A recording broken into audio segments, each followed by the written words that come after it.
We have more for your ears only. I'm Catherine Herzog. I'm David Alpern with this quote from the news. There were some of us with tears of joy and some of us with tears of grief. That was the lesbian Reverend Susan DeGeorge of the Hudson River Presbytery in New York after the General Assembly of the Presbyterian Church USA voted to allow same-sex marriages where legal.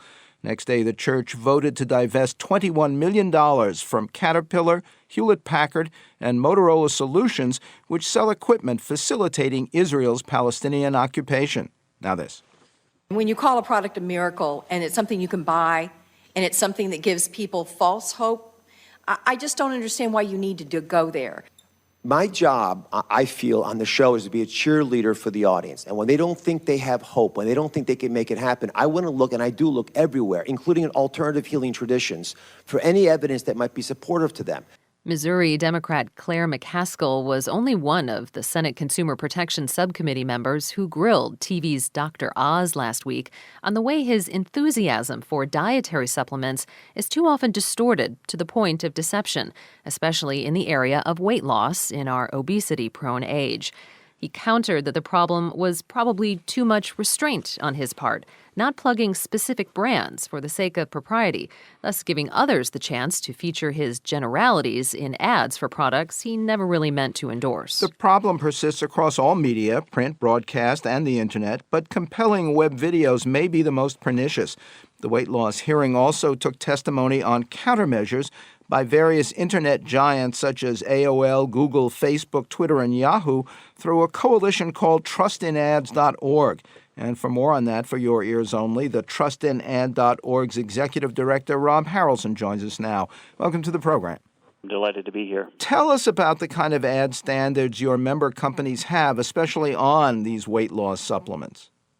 Well, our companies have very strict policies that advertisers must comply with for all types of advertising, and these are in place to protect consumers on the web, and we go to great lengths to keep bad ads off of our platforms.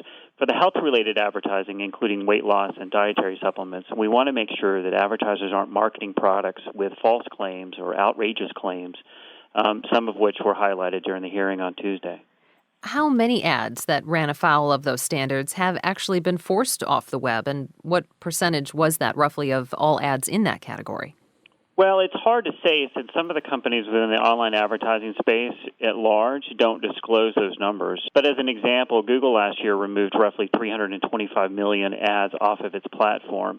Off of those ads, only a fraction of a percentage were related to weight loss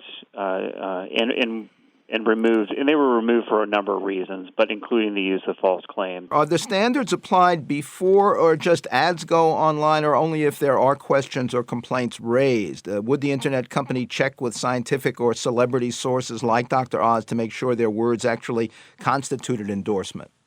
Well, keep in mind, our companies have incredibly sophisticated filtering systems that look for this kind of stuff, as well as numerous manual review processes before ads are actually served to users. But it becomes incredibly difficult because we have to remember that it's not illegal to sell these types of products. I can go to Amazon.com or my local CVS or Walgreens or Duane Reade, for those who are in New York, and have almost limitless options to choose from. When it becomes illegal, and a violation of our company's advertising policies is when scammers market these products under false claims.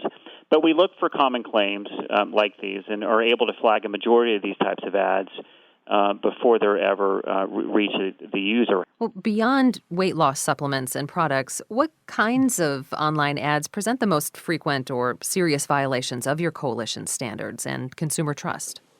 Well, I think it constantly changes, which makes it that much more difficult to catch. Be it weight loss, hair loss, counterfeit goods, or whatever. Scammers often look to attract the largest constituencies of people as they possibly can, which is essentially why they've turned to the internet to try to sell some of these products. How and to whom can consumers question or complain about the truthfulness of ads they see online?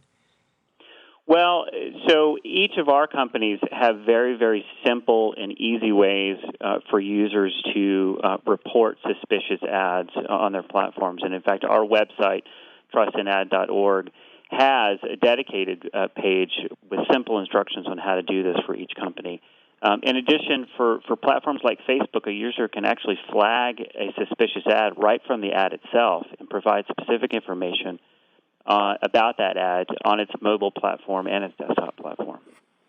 Your own website also has tips on how to tell which ads can be trusted, especially in the field of weight loss. No, absolutely. I mean, we try to, again, provide useful information for consumers to make good choices, and we do that through our bad ads trend alerts.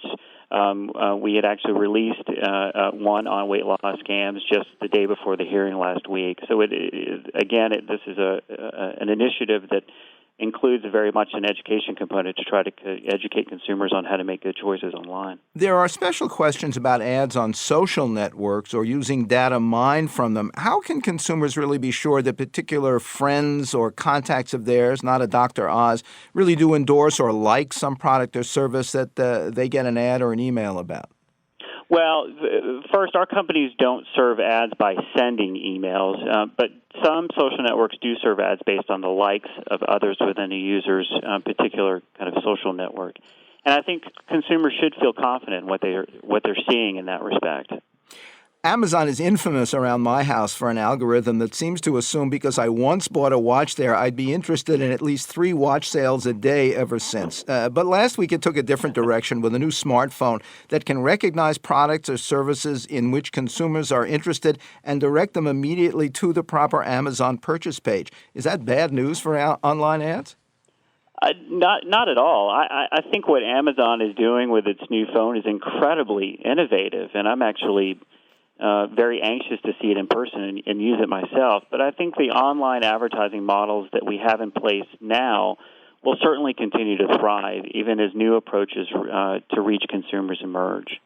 Rob Harrelson is executive director of TrustInAds.org, a coalition of internet industry leaders, including AOL, Google, Facebook, Twitter, and Yahoo, working to protect people from malicious online ads and deceptive practices. Quote from the news, smacks of big cover-up to me. That was Georgia's GOP Congressman Phil Gingry's reading of an in-house report brought to Capitol Hill by General Motors CEO Mary Barra to explain the years of delay before recalling cars with fatally faulty ignition switches. Last week, 2 similar safety issues came under scrutiny at Chrysler. Next, a very Margaret memorial, the late singer Margaret Whiting, for your ears only.